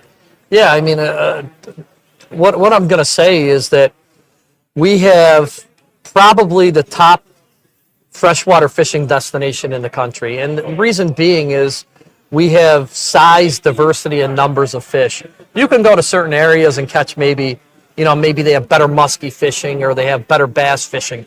But when you take that whole gamut of different species, it's hard to beat. It really is hard to beat the Niagara River and the Niagara Bar area because it's a food factory. So, when it comes to smallmouth bass fishing, you can catch just about any cast that can be your personal best. And, a lot of days we catch 30 or 40 of them. You go walleye fishing, the river has become one of the best destinations for walleye fishing. It's kind of an interesting thing, hasn't it? Yeah. That changed. It had probably in the last 6 years. Our They've walleye always fishing, been there, but well, I think a couple things happened, Rob. We had the foresight to protect them. And what I mean by that is our season is 3 fish, but once we hit January 1st, it drops down to 1 fish. Oh, okay. And there was a reason, because what we found was these fish were becoming really susceptible to winter fishing. So you could catch them, and you could catch a lot of them. And unfortunately, some of the guys were keeping the big females. And once we stopped that Putting up a little bit, it was amazing. It exploded. We could stock as many fish as we want, be it walleye, salmon, Right. but it's hard to beat Mother Nature. Yep. And Mother Nature took over, and she created a great walleye fishery. As a matter of fact, the guys, one of the Noon kids from 3L Flies that are here at the show, Logan, he was actually He's a fishing animal. Oh yeah, well He's probably watching us right now. So He's going to be on the show tomorrow. well, Yeah. I'm just gonna lay the groundwork. Yeah. So the water's dirty. Nobody wants to fish. This kid doesn't care. He's going, right? Yeah. He goes down offshore in the art park area, and he's running whatever he's running. Doesn't he catch like a 13 or 14 pound walleye offshore? Great fish. I'm like, people travel all over the world for Right. this fish, Right. And here's a young guy, 15, 16 years old, who's down on the shoreline when no one else is fishing because it's nasty, the water's muddy. Do you remember when you were young and hungry? Yeah. Yeah. Young and motivated? But that's the type of thing that we can offer. We're talking about the bass and walleye. Now you get into the trout and salmon. The trout fishing, phenomenal. All winter long, we have the ability to target browns, Lakers, and steelhead. in the same area. So we'll go out and we'll maybe run some minnows. I was out last week, and You're probably happy the Lake Erie finally really froze, locked up, and it helped us. But I'm okay with it being open a little bit, and I'll tell you why. Is because we get the water so clear when Lake Erie freezes that it actually creates a little bit tougher fishing. If there's pressure, the fish feel it. They slide out deeper. Gotcha. They don't bite as well. When there's no pressure and the water's clear, we can get away with it like it has been. It's been cold, so now not as many guys have been going out, but fishing's been dynamite. I mean, I think on Saturday we landed like 16 fish. We had a mix of walleye, brown trout, lake trout, and steelhead. really, And we had some nice fish, you know. that's a good day. Yeah, it was like, you know, what do you want to catch? Are you dodging icebergs out there? A little bit, yeah, a little bit. I will say that Captain Matt Yablonsky, I'll give him props, or I'll tell him he's crazy. He broke through the ice on Saturday to Yeah. get us out there, you know. Matt's crazy. Yeah. I just talked to him a little while ago, and he was telling me that story, Yeah, and he said it's been really good out there. Though. And fishing's been dynamite. But Yep. getting back to the Lake Erie thing, well, when that pressure starts, upping and we have clear water, the fishing takes a little nosedive. But if we have Lake Erie, on and off dirty during the winter, it actually gives those fish a little reprieve, and the water doesn't get as clear. So it's actually better fishing, shorter periods of time. Gotcha. Is what happens. Gotcha. It's still good, but it just gets easier. It's a tough place to fish. This time of year, Niagara River, if you haven't done it, I would certainly say get out and experience it. I've done it a couple of times, and I was in awe. Well, So traveling up through the whirlpool, and it's pretty wild. So dodging icebergs. Well, one of the cool things is that you're fishing open water. Right. And here we are in January. You're talking to a bunch of guys here, and Right. looking We're at all fishing ice fishing, response. Yeah, right? all the Finger Lakes are ice fishing. They're fishing up in Buffalo Harbor off ice, Wilson Harbor, Alcott Harbor. Yeah. And here we are drifting down the Niagara River, with the three-way swivels catching fish. Now, I'm going to say it's not always the warmest event, Right. but that being said, you dress for it and prepare, and you can get through it. And the good fishing's your reward, no doubt about it. You got to keep those eyes clean. Yeah, I wish, I've been pushing for some rod company to come out with just a little charge that goes through there that actually would do that for you. I actually had the guys out from Shimano, the president of Shimano, probably 15, 20 years ago, and he's like, we were catching fish, but of course So at least he's witnessing it, right? Yeah, and I'm like, imagine if they ran like some type of wire inside attached to each guide, Right. where you can put a little watch battery in there or something, and it just keeps it warm enough. Well, you had to fight a normal winter this year as opposed to the Yeah. past few, Oh yeah, right? So now Yeah. it's back to the old tricks. Exactly. It's we're complaining about it. It's cold. It's icy. I'm over it. snowy, but it's our winters. I mean, that's how they are. We've got off lucky for 3 or 4 years and haven't had any snow really. I like lucky better. Yeah, I'm going to say it's a little more comfortable when you are out there fishing. But Yeah. that being said, I don't think it adds or subtracts to the fishing. It may inhibit some of the boats getting in early for the Wilson tournaments and fishing Right. the shoreline, things like that. Yeah. Because we got to wait for the ice to come down from Lake Erie. Got to wait for the Oh, ice yeah, bridge that's- below oh, yeah, Niagara that's Falls. that's So an some- adventure, Yeah. right? I mean, I've been out there trying to bass fish, have bass trips at the beginning of May, and there's still ice on Lake Erie floating around, so it's pretty crazy. I don't not know hope what for we're gonna that. get. No, we're gonna hope for a nice easy year. It actually Good creates- March. Well, it creates another thing too, because we haven't had ice in a number of years, so our river hasn't gotten scoured. And what I mean is the Yeah. ice gets thick enough below the falls that when it does break, it'll actually scour that whole bottom. Yeah, a lot of our harbors could use that this Yeah. year. So And it does help us. It we need really a good does. flush. Yeah, the flush is, well, depends on what type of flush, but Right. yeah, that flush is a good thing Yeah. every once in a while. So, we just deal with it. You kind of watch the weather forecast and watch the, how much of the ice bridge is gone below the falls, because if you don't pay attention, there are times when you launch in Lewiston, and guess what? You have to go to Wilson to get back in because the whole river's short of shore ice, and it's hasn't happened in a number of years. But I can remember the old timers that happening to them quite often. All right, it's pretty wild. Crazy. Well, Frank, appreciate you swinging by and Guys, saying hi thank to you. us, and Thanks, buddy. another great show, and hope to see you again. Yeah, looking forward to it, and Lord willing, we'll be here next Do it year. again. And you're stuck with me all weekend, so. Let's pull that off of you there and get you out of here. All right. Awesome. Thank you, sir. Take a nap. I'd like to go. No, you're not. No. You got work to do. Yeah, they'll find something for me. We're going to bring in Brian Gamble. Before we do that, here's a question for you, Rob. Go ahead and sit down, Brian. From Brian Nichols, he says, is it important to have perfect speed or a faster speed that will cover more ground looking for active fish? So perfect speed or faster speed? If we're in hunt mode, it's going to be faster. So we're going to be a little bit above what we would, our prime trolling speed for sure. It happens a lot offshore. So if we're offshore and we're looking for fish, we're just trying to cover water, trying to eliminate unproductive water. Our speed's going to be bumped up. We start catching fish, then we'll settle back into a more of a comfortable trolling speed. We might be, 2.7, 2.8, maybe 3.0 offshore trolling, and then once we settle into something, we'll go right back into 2.5 or under. Okay. So Very cool.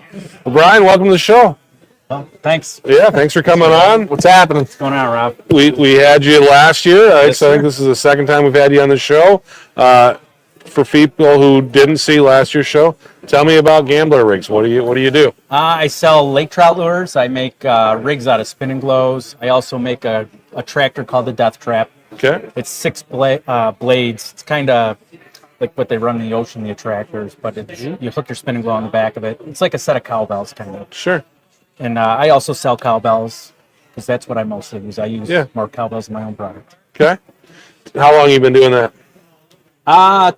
Started the business in 2016. 2016. And so what have you seen? It's 9 years. How has it changed in 9 years? Keeps growing. Keeps growing. Every year it grows. I expand more and more. I find more and more little lake trout fisheries that shock me. Yeah. Out west, Colorado, I got a guy fishes high mountain lakes, 20, 30, 40-pound lake trout. Wow. Didn't know it was there. Yeah. Idaho, Montana, all over Canada.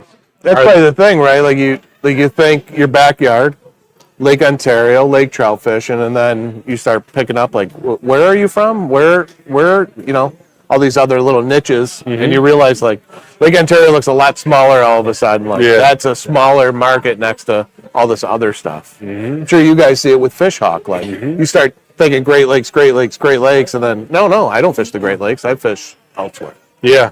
So we were out in Oregon about 3 years ago on a lake that's probably less than 1,000 acres. But it's, 130, 140 feet deep. And we were with guys. We were trying to catch kokanee salmon. They were trying to catch big lake trout. And they call them Macs out there, Mackinaws. They're like, oh, we got to get some Macs. Same with Maine. Yeah. Got to go get some Macs. So when you're selling, setting up gambler rigs for those guys, what are they looking? Are they looking for the same thing you're selling here, or what are they looking for? Something different there? A lot of times it's colors. They certain colors for certain waters, certain sizes for certain waters. I've made some custom stuff for guys they're huge. I mean, the biggest spinning glows that Yakima makes, I make a double rig with a 4-inch skirt. And these guys send me pictures of just absolute giants up in northern Canada. It's pretty cool. That's crazy. Tell me about, we actually talked a little lake trout in our early session here today. What are you seeing with Lakers these days? Fishing's good. Yeah. Rob can attest. We fish the same waters. We fish Watoma shoals off of Sandy Creek. It's an amazing piece of structure. The amount of Lakers there, people don't understand how many Lakers there are, and it's Holds a lot of fish. makes our job pretty easy. Yeah. Big fish, lots of them. And what do you think has gone? And we were talking about, I think there's think there's renewed interest in lake trout fishing. It's funny because some places you go, they talk about them like they're like you should throw them on the shore and let the seagulls eat them. But you go to other places and they're really excited about laker fishing. What do you think it is about lake trout that get people excited? Guys have figured out with the lake trout in Lake Ontario, when the kings are tough, they're always there. Mm-hmm. They're always in the same areas and they're easy to catch.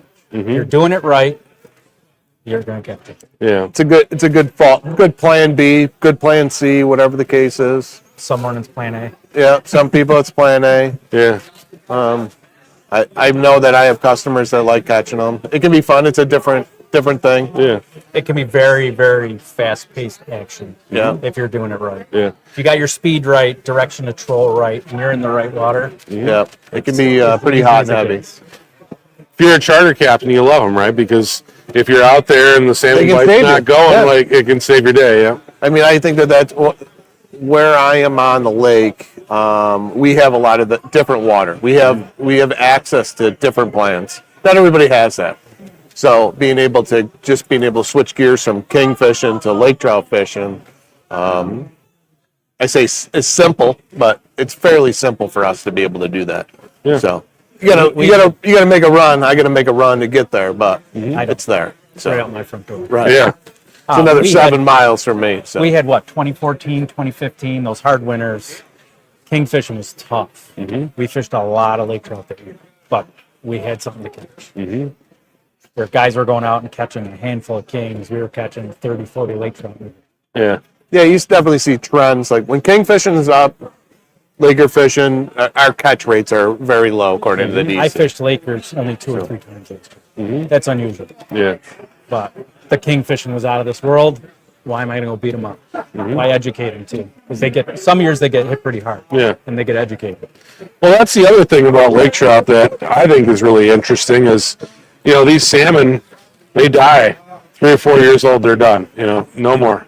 Where you got lake trout on this lake that can be, older than that. A handful of them aged, and Yeah, I had we caught a 34.6 in 2012, and we had it aged. It was not as old as I thought it was going to be. It was 27 years old. Yeah. I thought it was going to be a lot older, but talking to the biologist, Great Lakes fish, because we get warm water, they grow a lot faster than northern fish. Yeah. And I know that, like, there's fish in Lake Superior that have been in their 40s, and we're actually going to have a guy come on from the Minnesota DNR on Saturday. He's obviously really excited to talk about lake trout because that's the thing up on Lake Superior. So we'll have Corey Goldsworthy on Saturday evening. But they also are kicking butt on salmon right now too. They've had 3 state records caught, so their record's been broken 3 times in the last year and a half on Lake Superior. So they're excited about that too. But, yeah, apparently they're experiencing a perfect storm scenario. So some great bait classes, and the kings. I mean, they're just devouring them. So it's working out well. They don't have great numbers, right? But what they've had has been quality. It's been good, and I think that we've seen that a lot. Like you talk to the people in Michigan right now, and the salmon they're catching are like, these are the biggest salmon that we've caught in many years because numbers are down. Yeah, their bait fish are way up, and that's there's a lot of people that are like, we need to plant more fish, and the DNR there has kind of pushed back on that a little bit. And I think this is why. I mean, they'll tell you, like, we have the fish. That's always the right battle. now. Yeah. Right? Like, we should stock more, bigger fish, less fish. Yep. You want higher catch rates, you want bigger fish. There's a lot of different things that you could be doing. Yeah, you're never going to make anybody happy. No, I guess you try to be somewhere in the middle there, right? Yep. But I guess you sacrifice one for the other. You can't have both. There's only so much that the lake's going to sustain, so. And when you have fish that are only going to live for 3 or 4 years, what they do makes a big difference. Where when we're talking about lake trout, it doesn't make as big of a difference because you've got a population that's been there, going to be there for a long time. I noticed with the lake trout population too, when they're not beat up, you have good salmon years. Then we start to see more bigger fish because they're not getting yanked up. Yeah. Yeah, you're not pulling them up from 100 feet down, and they have to deal with recovering from that and recovering from a guy yanking him behind his boat for 20 minutes and Yep. those kind of things. So I feel that we do lake trout fishing different than most people on the outside. Okay. You want to tell us a little bit about how, like your program Okay. and how you do it? I run 2 rods. I run a 2-rigger set. I run a 3rd rigger with my probe on it. I run it right down to the bottom. A lot of guys are afraid to put it to the bottom. I want to know what the current is down. Because it's amazing how it varies within 10 feet of the bottom. And that, no rod on that. I run 2 sets of cowbells behind downriggers with my rigs on them. And then I have 2 rods ready to go. As soon as a fish hits, that rigger fires, another rod's going. So you're constantly having rods in the zone. If you don't do it that way, you're going over a lot of fish, and you're missing out on fish you could be putting on the float. So then you have one rod in the water. Instead of waiting to bring that fish in, you're sending that line down while the guy's fighting the fish. A lot of times I'll rig. I don't even reel anything in. I fish with my buddies, my kid, his buddies. I just feed them rods all day, and just sit in the back of the boat sending rods. A lot of guys don't pay attention to direction of troll. A lot of days, the currents. You're doing the right speed both directions. One direction you'll crush them. The other direction you'll pick 1 or 2. Even though you got the same speed. Same speed. I'll pick up and run a couple miles back just to duplicate it and come down through, going the way they want. I'm not going to force them to feed in the direction they don't want to feed in. So I will run. So they're used to seeing whatever they're eating coming from a certain direction based on the current. And even if you run the same speed going back the other way, they're not digging it. I used to run a lot of camera. They're following, but they're just not. It's not enough to sell it. They're just back there swimming behind them, and it's frustrating. You see them on the fish finder following, but they won't touch. I don't want to waste time. I'd rather run back, set up. You're only setting up 2 rods. It's a quick, easy set. And I'm sure, like me, I have guys stand at one side, Yep. another guy stand at the, and they literally babysit those rods.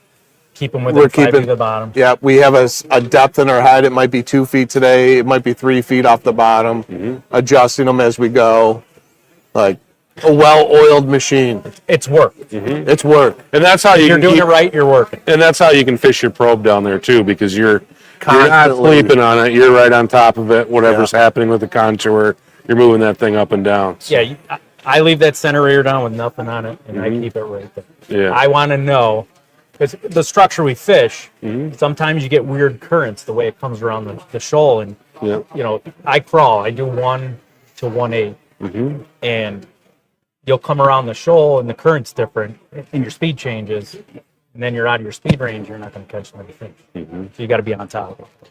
So that direction that you normally run, does that stay the same or does it change? Every day it's different. Every day it's different. Some days It's that it wind. doesn't matter. Yeah, that wind tells us. Heavy currents. A lot of days an east troll's better. Could be a west troll. It depends on their mood. It'll change through the day. So you're always keeping track of what's going on. As simple as the setup is, I mean, you're literally fishing 2 rods. You're very in tune with what's happening. And I think that's different from salmon fishing. We're putting out these very large spreads, very widespread boards, all of this stuff, covering a lot of water. With lake trout fishing, it's like very precise. We're in their face. Literally, we have somebody babysitting downriggers, trying to pay attention to the stuff, holding depth very tightly. I like pounding bottom. I'll hit the ball on the bottom and bring it up. That dust cloud, watching videos that we've taken, as soon as you dust up the bottom, Yeah. they come racing. Yeah. What kind of bottoms are you fishing? What's down there? Mostly where we fish out of Lake Ontario. Zebra mussels. Zebra mussels and clay bottom. Yeah. There's some gravel. If you get up on the shoal, it's a lot of boulders and rocks and stuff, but usually that's too shallow. Spring, there'll be some up there, but try to stay a little deeper. You don't want to hang bottom. I've done it before. It's not. Yeah, pretty much a flat, minus the structure. We have a pretty flat bottom. That clay, mucky, zebra mussel infested. I wear the coating off a downrigger ball in 2 seasons. Yeah. Because I just bang them in the mud and drag them. Yeah, it's pretty. If something touches bottom there, like there's not even a question. If you get a rig, one of the rods goes dead, there's a zebra mussel on it. chances are you bring it up like, oh, yep, that one touched bottom. And that's Or where you're you want to dragging put it. one of these. Right. Yeah, and that's where you want to put it to catch your fish that you're going after. That's where they're at. I wait till late morning to target them. As the sun comes up, they glue to the bottom. They're easiest to target when they're on the bottom because you can find them and put the stuff right in their face and stay on them forever. Early morning, I mean, they're going to come up off the bottom. They're going to be feeding on alewife. They're going to be in with kings, and they're very hard to tell what's what. Yep. So early in the morning, it's very common fishing similar waters that they're just mixed in. But like Brian said, that sun comes up, you get past 10 o'clock in the morning, right to the bottom, easy to find. Yeah. Right? You just look for marks on the bottom. And You they'll see be like 'em? in bands, like 120 to 125. There's a band of fish, and then there's nothing until you hit 140. Just pods of fish and bands of the water. It's easy because when they're there, there's tons of them. I think you sold me when you said go out at 10 o'clock in the morning. Oh, no. No, We fish kings or browns first thing. Oh, 10, no, 10:30, no, and no. then we go to the lake trout. But the thing too is like when if you look at all the big lake trout that you've ever caught, majority of them, I'm sure he's going to tell you they've been in the middle of the day. I've never caught a lake trout targeting them on the bottom before 8 a.m. So, and all the big guys, it's just a middle of the day bite because we know where they are. It's just they're easier to find. We got a couple questions coming through. We'll get to those here. Matthew says, "Do you have any of the new cowbell colors caught your eye?" I haven't even seen a lot of Casey's new cowbell. Yeah. I just met with him in the hallway. We talked business. So. Yeah, there's a new business owner. I'm sure that was mentioned in the last segment. Might have been, yeah. Might have been. Hammerhead cowbells. Yeah. So we're all big fans of them, and Yep. Casey's the new proprietor. Him and Elaine. So I've tried other brands, and Jim Piano had a product that works great. yeah, And Casey will do the same. Casey, he doesn't mess around. yeah. All right. How about this one? This will be one I think you can answer for us. What's the most popular double rig that you sell? I would have to say my Alien or my Alien UV. That's a custom color that I paint myself, and that's my number one seller by far. I've only had it out 3 years, and it's already surpassed all my other colors. Wow. What makes it go? It's glow. They love glow. It's got a little bright color. I'm not a big fan of bright stuff. It's got a chartreuse top, a green dot on both sides of the black eye in the middle, and then it's got crushed UV wings. Okay. It's They like it. common. They like it. There's a legacy rig out there that's pretty hot too. Yeah. It's new for this So. year. One of my new colors. New colors. Tell me about that one. Kind of similar in the sense that I like chartreuse, so it's really a chartreuse base. It's a glow body, Super glow. Yep. UV wings. It's got a top that's yellow, bottom that's kind of dipped yellow, yellow mirage and glow skirt. UV. UV, that's UV the other one. glow, mirage. So. Yeah, and shirt. But It's yellow UV. It's on good old gamblerrigs.com. And I have them here at the show. Yeah, they're here too. Matthew, another question. How far behind the cowbell do you troll your rig? I run cowbells 5 to 15 feet unless it's rough. If it's rough, I run them further back. The problem is if you run them too far back, they actually sink down a little bit, and you'll do nothing but drag zebra mussels all day. What do you like? What do you like? What's your leader length? And does it change whether you're running your magnums or a 28 to single 32. or 28 to 32 is what I run. Okay. so there's no math that says, hey, I'm running, smaller size or 28 to 32. I've run them shorter. I've run them longer, and that I've settled in as the most consistent length. Okay. Now you guys are close to each other. Do you ever fish together? Same boat? Never fished on the same boat. no. All right. Side by side, and We're involved in a lot of the same circles. We do, pen rearing for Sandy Creek, Sandy Creek shootout tournament. So we're involved in a lot of the same things. But no, we've never fished. Well, you guys will have to put that on your list for this year. we're always out at the same time. Right? Right. All right.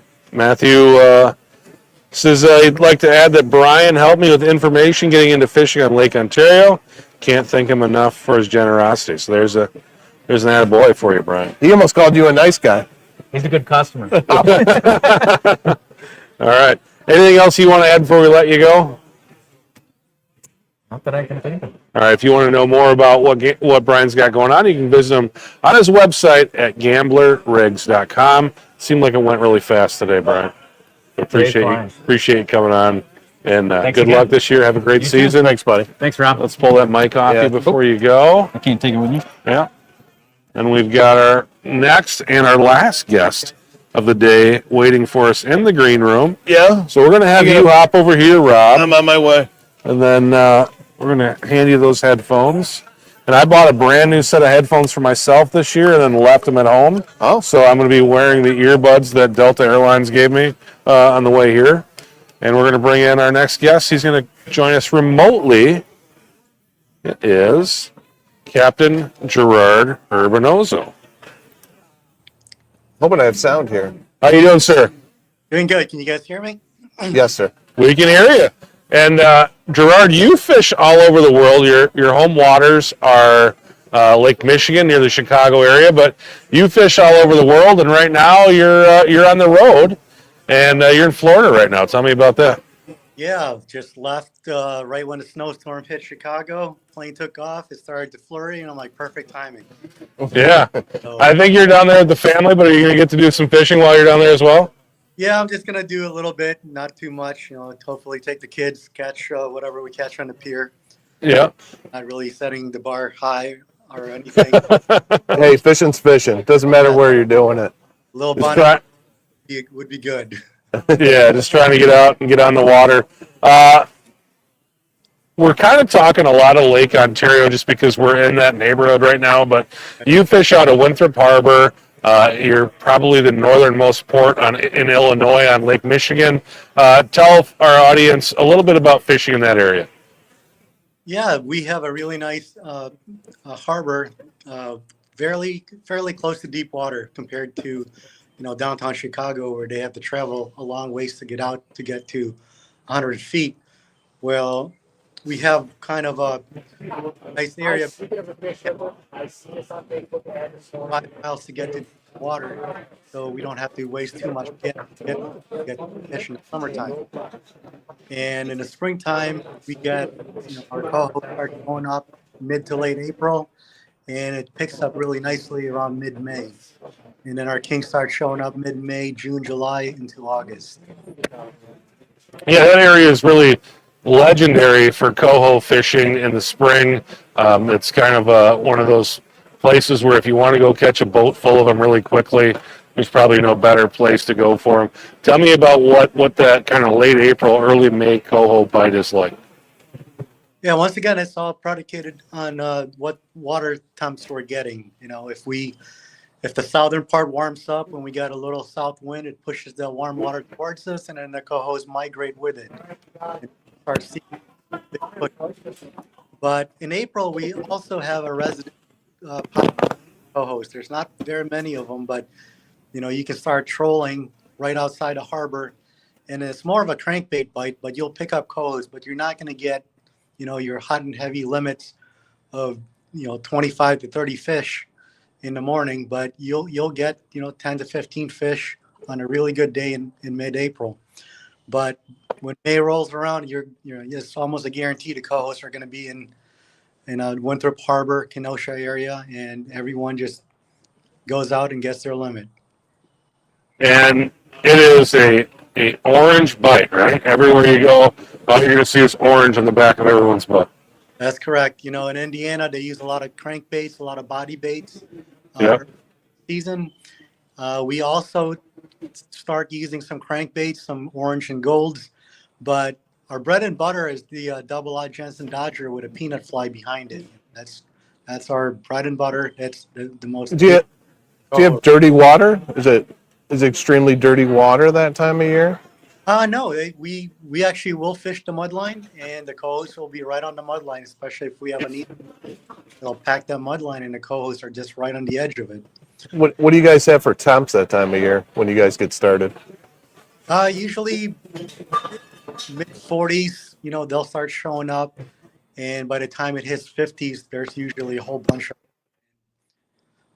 showing up in our area. And how is this? Bait too, if the more alewives show up, and then they kind of follow them up with the migration of the bait fish. Gotcha. As that season progresses, it really, at least in my experience fishing with you, Gerard, is it kind of becomes a real mixed bag fishery, especially early summer. Can you just talk a little bit about how the fishery kind of transitions? Yeah, we usually, like I said, by mid-May we have a push of kings, but no one really likes to target them when there's so many cohosts to catch. Especially the charter boat captains, they will concentrate on cohosts. Tough to leave fish to find fish, that kind of thing. Well, you just need to fish for the kings Differently. from the water column, but the cohosts are usually going to be right on top. The top 15, 20 feet, they're going to be right there. And if you're fishing in, let's say, 100 feet of water, the kings are typically in that 40 to 50 foot zone. But if you just want to get your quick limit, definitely go for the co-host. And it's always nice to get people, a group with one nice kicker range, 10 to 15 pound range. But like Chris said, by June we have a good mixed bag. The co-hosts are getting bigger. They're probably in a 5 to 8 pound range, and then the kings start showing up in better numbers. Last year was actually one of the best years we've had for king co-hosts. Gerard, you run I think what people would consider a small boat for charter fishing. A lot of people, you think of charter boat, you're thinking a 30 plus footer. You're running a kind of an open bow multi-species boat. Tell folks a little bit about the boat that you're running. Yeah, I'm running a ZV21. It's a walleye boat. It's a deep V boat. And, I'd like to fish inland lakes, and I like to travel, to Lake Erie, Green Bay once in a while. But typically I trailer, so I always tell my clients there's always a chance that we're going to get canceled. But it doesn't really happen very often because predominantly we have a west wind during the summer, and us being on the west side of Lake Michigan, we get that wind shadow that protects our harbor. So we get to go out more than the guys, I think, on the east side, right? Yeah. Correct.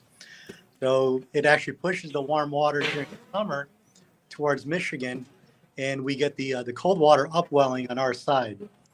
So even if we get an east wind, it'll actually pack some warm water on our side, but typically we'll get that pushed right out. Any west south wind will actually push the warm water out of our harbor. What are some of the other advantages to fishing in a boat like what you have?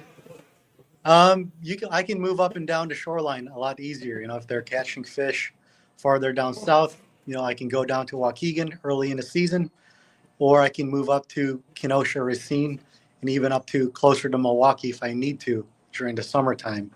But for the most part, that's really the key is I'm able to move up and down the shoreline. You can chase the bite for your customers a little bit. Right. For the most part, I haven't had to recently. We've had really good. Luckily we've had a good bite right in front of our harbor. But being on a small boat, you can also run and gun a little bit more than a charter boat. I can set lines in the morning, target, and if that doesn't pan out, I can always run deeper into the 200s and target lake trout and steelhead. Tell people about how you have your boat set up. I know you got a couple of trees, you got a tree on each side, but how many rods do you typically deploy, and what does that look like on the back of your boat? For the most part, I'll run 4 boards, 2 dipsy, 2 riggers. That's enough for a coho.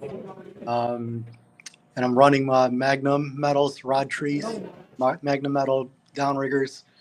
And for my summer spread for kings, I'll typically run your 2 riggers, 2 wire lines, and I try to run as many coppers as I can, in the middle of the summer, like July into August.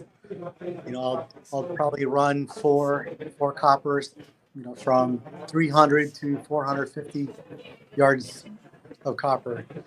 Seems like they get more bites as that water temp gets a lot warmer. Last summer we've had 70-degree water down 90 feet on our side. So we really had to get everything down deep.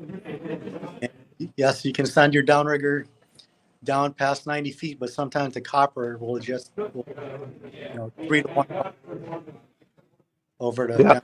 I was going to ask, because you're on the more or less the west side, and are you dealing with cleaner water in the middle of summer? Yeah. Yeah. It's fairly clean, especially when the water's warmer. It doesn't suspend the sediments as much. They tend to clear up a lot faster. Versus in the springtime, when the water's a lot denser, the sediment will suspend a lot longer. So in the summertime, our water can get really, really clear, especially if you're running out to 200. That water is really crystal clear. It's blue, but it's clear. Right. And on a smaller boat, I think Jim Parquette kind of explained it that smaller boat has an advantage because you don't create a shadow underneath your boat, so you're not spooking fish. Less intimidating to the fish, right? You don't have this shadow moving through the water.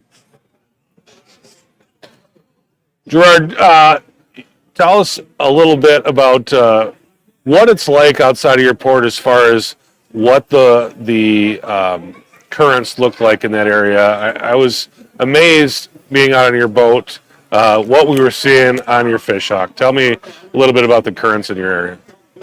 Yeah, like I said, depending on the wind, if we have a south wind, you could have the surface current on top moving north.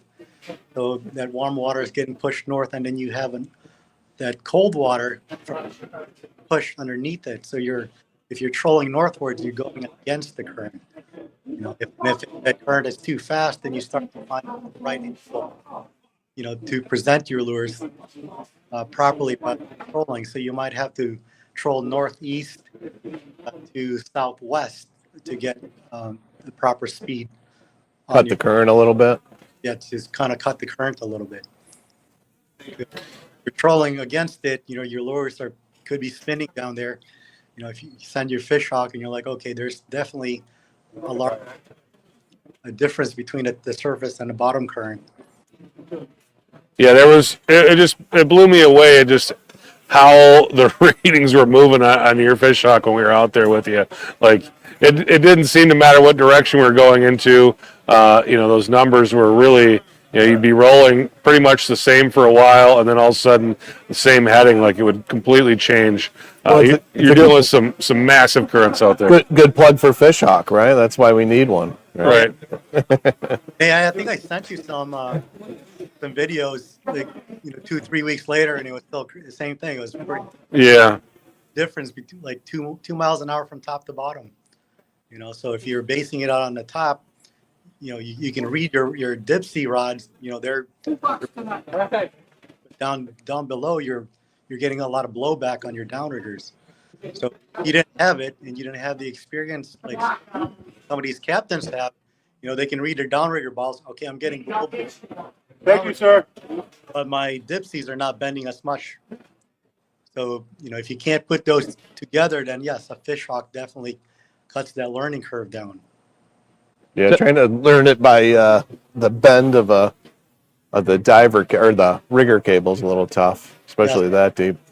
Yeah, so you have to compare your dipsy rods with your cannonball or your wires on your dive.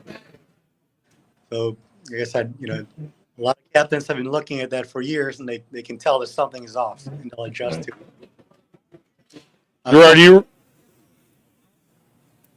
you run a lot of spoons, but you also run a lot of flasher flies. Tell me a little bit about kind of what a setup looks for you. You talked a little bit earlier about running a couple of downriggers, a couple of divers in your boards, but what do you got under the surface on most of those rods when you're setting them up? Most of the time when I'm running copper, it's mostly spoons. Once in a while, I'll run probably one flasher on a copper, especially in a 300 or a 350. But for the most part, I'll run mag spoons in the summertime. Bait fish are going to be pretty big by August or July or August. But for my wires, I tend to run all flashers, on my wires. And rigger, This year I was running the secret weapon rig, which we run a 2-color on a rigger, 2-color lead core, and a spoon, and then we send it down on a downrigger. And actually later this summer, I broke off my secret weapon rig, my 2-color, and I didn't have another one. So I took a 4-color and I ran it down there, and I actually started getting a lot of bites on it, and I just left it for the rest of the season. So I was running a 4-color on a downrigger, 80, 90 feet down. Do you contribute that just that you're in clean water and these are just the stealthy tactics that you gotta go with? I mean, personally for me, fishing Lake Ontario that time of year, I could have 15-foot leads on downriggers and that would be fine. So is this just because of the water that you're fishing that you have to be that stealthy? These fish are that picky. That's our mentality sometimes, like that we have to kind of, run things away from the boat. But I also think that the secret weapon rig kind of sways back and forth or up and down depending on your turns and and the speed that you're running. If you speed up just a little bit, it'll rise up, and when you slow down, it's got some wave to it in the action, or some action to it in the water. Yep, it's not just a straight line troll. That's correct. So I think our coppers and our lead cores, trigger a lot of bites because of that action. What are you using for diver leads? How far out are your diver leads? Mine are not that long, usually arm's length. So it's okay. Because if I'm running, I don't have a first mate, so I want to be able to net the fish. Right, that was my right. You can't hand line it and net it, right? Yeah. Yes, but the tournament guys, I've been on their boats, on tournament day, and yeah, basically we'll hand line fish in because those leads are 20, 30 feet back on the flashers. Gotcha. Gerard, tell us a little bit about some of your favorite color patterns out there in the summertime. Yeah, summertime, our staple basically, it's like your blue dolphin. Anything glow works really good. Red would glow. The bloody nose, we always talk about the bloody nose. It's a multicolor or it's a multi-species color. So, when you're trying to put fish in the boat, what's going to give you the best opportunity for kings, coho, steelhead, and even lake trout. So that's one of the spoons that always catches all those fish. Wonder Bread is another one that catches pretty much everything. So we'll always send a Wonder Bread out, even either on a copper or on the riggers. There's always going to be a Wonder Bread or a bloody nose out from June through August, September, because those two spoons for me will catch pretty much anything that swims in Lake Michigan. And for flashers, we tend to run chrome on sunny days, but we stick to whites, white blank on cloudy days. It seems to work better. It doesn't matter if it's chrome Dragon Slayer on a sunny day, then we'll switch it to a white layer on a cloudy, rainy day. All right, we got a question here, then we'll let you go, Gerard.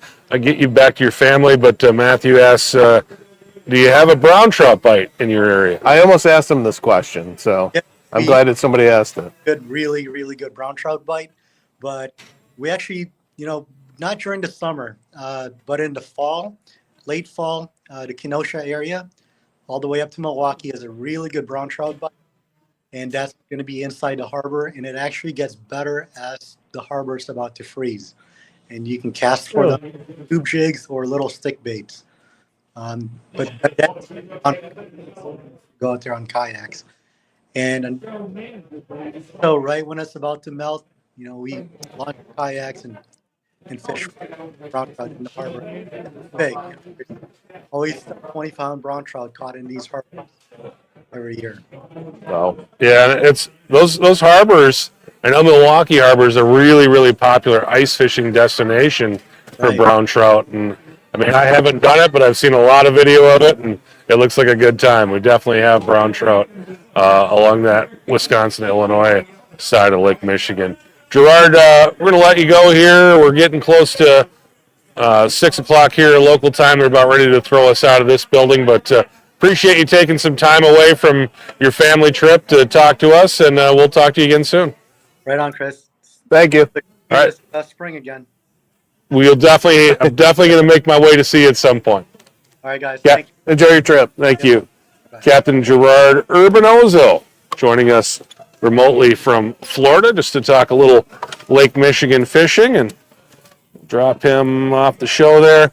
But Captain Rob, a lot of fun. Was this your first time co-hosting? It was. You did awesome. I'm surprised that you asked me, but here I am. You did a great job. I enjoyed having you. Probably next year, Trevor's going to tell you to stay home. Rob's got it. Yeah. Yeah, that wouldn't be so bad. Just send everything here and just ship it all here and control. we got this. Yeah. So Captain Rob Westcott from Legacy Sport Fishing is your guy, and again, you guys have the Salmon School Saturday, and then you're going to be doing then we have the Great Lakes Trolling School March 15th and 16th on the East End in Pulaski, New York. Very good. We got one more piece of business, and that's our guest or our viewer of the segment, and we're going to give it to Matthew Cam. Matthew's been real active throughout the whole show and watching and asking questions. So Matthew, drop us a direct message on Facebook, and we'll get you out a Fishhawk Electronics swag package. So for Rob Westcott, I'm Chris Larsen. Thanks so much for watching tonight. Tomorrow morning, we'll be joined with Matt Yablonsky and a whole bunch of great guests. And then we'll have Craig Sleeman tomorrow night's show. So a lot more coming to you from the Greater Niagara Fishing Expo. Good night, and we'll see you next time.